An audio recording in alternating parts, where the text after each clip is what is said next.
get a lot of calls for freezing, like there's literal ice on the outdoor unit. You look down in the outdoor unit and the compressor down there is encased in ice, right? And the ice, actually the ice starts inside and migrates outside, but a lot of times customers don't know there's a problem until the ice is all the way outside.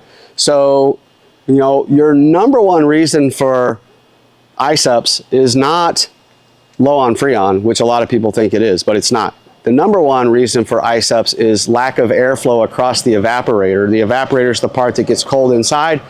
The furnace pushes air over the evaporator and cools the house. So if we don't have enough air, enough velocity of air going across the evaporator, our temperature will drop too far below the 32 degrees and can cause it to ice up. So lack of airflow, dirty filter, or the blower doesn't work, the blower motor doesn't work, or sometimes there are panels inside most furnaces that are insulated panels and they're only glued in there. So over time, the glue loses its effectiveness and those panels get sucked into the blower.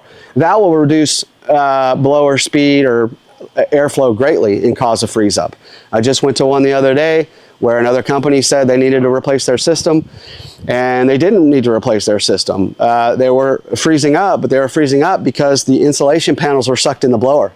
So I pulled those out, told them to wait 4 or 5 hours for the ice to go away in the evaporator. I told them to turn it back on. They did that. They called me the next day and said everything was working fine. So basically we saved them $10,000.